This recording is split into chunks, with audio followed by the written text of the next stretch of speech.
ये हमारी खूबसूरत दुनिया है जहाँ पे मैं हूँ, आप हो और हम सभी हैं। कहीं इस धरती पे बहुत ठंड होती है तो कहीं पर बहुत गर्मी। लेकिन क्या आपने कभी सोचा है हम इस दुनिया में रह रहे हैं और बढ़ रहे हैं? ये हमारे लिए कितना बड़ा सौभाग्य है, क्योंकि ये खुद में ही कितना बड़ा खूबसूरत है। क्यों यकीन नहीं आ रहा है? आप इस वीडियो को अंत तक देखो तो आप खुद ब खुद समझ जाओगे कि हम कितने खुशकिस्मत हैं। हमारी धरती जो कि सूरज की तीसरी ग्रह है, ऐसा माना जाता है कि यही एक लौता प्लैनेट है जहां जीवन है। और ये धरती सूरज के इतनी सही दूरी पर रहना किसी चमत्कार से कम नहीं। इतनी सही दूरी पर रहना क्या कोइंसिडेंस नहीं है? कभी सोचा है कि अगर धरती यहाँ नहीं होता और कहीं और होता, और अगर सोलर सिस्टम का सबसे बड़ा प्लैनेट जुपिटर की चांद बन के अर्थ घूमता रहता तो क्या होता? तो क्या हम यहाँ रह पाते? तो आज दुनिया कैसी होती? चलिए आज इस वीडियो में आपको बताते हैं।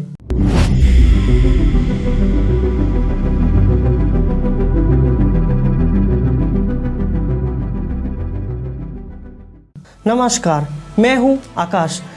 आप सभी को मेरी चैनल पे स्वागत है। सब जानते हैं कि जुपिटर हमारे सोलर सिस्टम का सबसे बड़ा प्लैनेट है। अगर अर्थ से जुपिटर की तुलना करें तो कहा जा सकता है कि एक जुपिटर में 1300 से भी ज़्यादा अर्थ आ सकती है। और ये नंबरिंग में सन की 5th पोजीशन पर है, जो सूरज से 778.6 मिलियन किलोमीटर दूर है। समझ लो जितना धूप हमारे अर्थ पर पहुंचती है उससे कहीं कम जुपिटर तक पहुंचती है। वहां पर धूप लगभग 25% कम पहुंचता है। लेकिन इसके बावजूद आप ये सुनकर हैरान हो जाएंगे कि जुपिटर की बिल्कुल सेंटर की तापमान सूरज की सतह से कई गुना ज़्यादा गर्म होती है। लेकिन ऐसा क्या है कि आप थोड़ी देर पर जान जाओगे। जुपिटर के पास अभी 79 मून है, जहाँ पे हमारे धरती के पास सिर्फ एक चांद है। मार्च 1610 में जब गैलीलियो ने पहली बार अपने दूरबीन से जुपिटर को देखा तो उसने जुपिटर के 4 सबसे बड़े मून देखे, जो कि थे आयो, यूरोपा, गैनीमेड और कैलिस्टो। फिर जब हमने वॉयेजर 1 को या गैलीलियो स्पेसक्राफ्ट को जुपिटर पर भेजा तो पता चला कि जुपिटर के 4 नहीं और भी बहुत सारे चांद हैं। इनमें से कुछ इतने छोटे थे कि उन्हें धरती से देख पाना बिल्कुल नामुमकिन था। स्पेसक्राफ्ट की मदद से हम ना सिर्फ जुपिटर की चांद को देख पाए, बल्कि जुपिटर के पावरफुल मैग्नेटिक फील्ड और ग्रेविटेशनल फील्ड के बारे में बहुत कुछ जाना। वैसे जुपिटर की ग्रेविटेशनल फोर्स धरती से 10 गुना ज़्यादा पावरफुल है। जुपिटर को अगर हम अपने खाली आंखों से देख पाते, वो चांद से भी बड़ा नज़र आता। आगे बढ़ते हैं और जानते हैं कि हमारी धरती जुपिटर की चांद होती तो क्या हम धरती पर रह पाते? क्या हमारा जिंदा रहना मुमकिन होता? जुपिटर का एक मून है यूरोपा, जो पूरी तरह से बर्फ़ से ढका हुआ है। कितनी अमेजिंग है कि एक तरफ है बर्फ़ से ढका हुआ चांद, तो दूसरी तरफ है एक ऐसा चांद जहां सतह पर गर्म लावा बह रहा है। इस चांद का नाम है आयो, जहां पर गर्म लावा बहता है, जहां इंसान 1 मिनट तक भी नहीं रह सकता है। अगर धरती जुपिटर की हेलियोस्फीयर में चला जाए, यानी जुपिटर की सेंटर से 80 मिलियन किलोमीटर की दूरी पर चक्कर लगाने लगे, तो वो जुपिटर की एक चंद्रमा कहलाएंगी और धरती सूरज के साथ साथ जुपिटर की चारों ओर घूमेगी।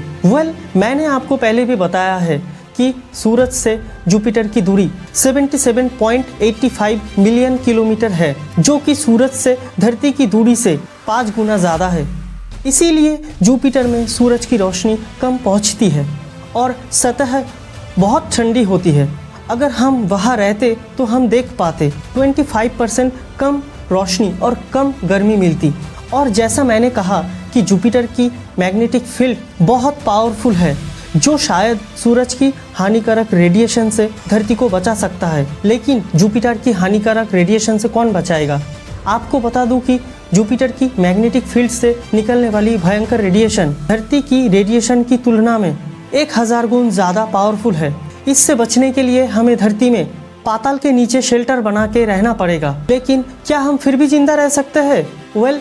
जानते हैं कि जुपिटर की चांद आयो पर गर्म लावा क्यों बहता है। इसका कारण है जुपिटर में भारी मात्रा में ग्रेविटेशनल फोर्स की मौजूदगी होना। इसकी ग्रेविटेशनल फोर्स आयो के ऊपर टिडल फोर्स अप्लाई होता है। जैसा कि हमारी चंद्रमा धरती के ऊपर टिडल फोर्स लगाती है, इस वजह से धरती के ऊपर पानी की लहर बनता है, लेकिन आयो को इतनी हल्की टिडल फोर्स अप्लाई नहीं होती है। जुपिटर आयो के ऊपर इतना ज़्यादा फोर्स लगाती है कि आयो की पूरी सतह यानी कि ज़मीन पूरी सिकुड़ने लगती है और इसीलिए इसका कोर की रीजन बहुत अनस्टेबल हो जाती है। तो ज़रा सोच के देखिए, अगर धरती जुपिटर की चंद्रमा होती तो वहाँ हर टाइम बहुत तेज वॉल्केनिक इरप्शन और भयंकर भूमिकंप होता ही रहता, इसलिए हमारा रहना वहाँ नामुमकिन होता। इसके अलावा भी जुपिटर की विशाल ग्रेविटी सोलर सिस्टम के पीछे से एस्टेरॉयड या उल्कापिंड अपनी ओर खींचता रहता, जिसके कारण धरती पर विशाल उल्कापिंड होने का खतरा रहता।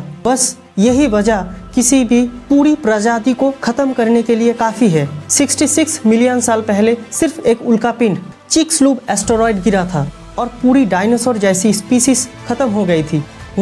यहीं पे ही खत्म नहीं, धरती को जुपिटर के ओर एक चक्कर लगाने में 12 साल लग जाएंगे। मतलब आज के 1 साल 12 साल के बराबर होगा। इसका मतलब यह है कि अगर आप जिंदा रह गए तो बस अपनी पूरी जिंदगी में 5 या 6 बार अपने बर्थडे माना पाओगे।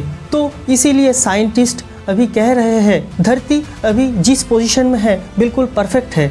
अगर इस धरती में पानी, हवा, रोशनी, एटमॉस्फेरिक प्रेशर, सोलर सिस्टम में धरती की पोजीशन ना गर्म ना ज़्यादा ठंडा है, इसीलिए आज धरती में प्राण की मौजूदगी है। अगर इसमें से कुछ भी ठीक नहीं होता तो आज हम भी नहीं रहते। इस तरह की परफेक्शन है, इसीलिए आज धरती में लिविंग क्रिएचर्स है। फिलहाल आपकी क्या राय है कमेंट में बताइए। अगर वीडियो अच्छा लगा हो तो वीडियो को लाइक करके चैनल को सब्सक्राइब ज़रूर करें। तब तक के लिए मिलते हैं नेक्स्ट वीडियो में।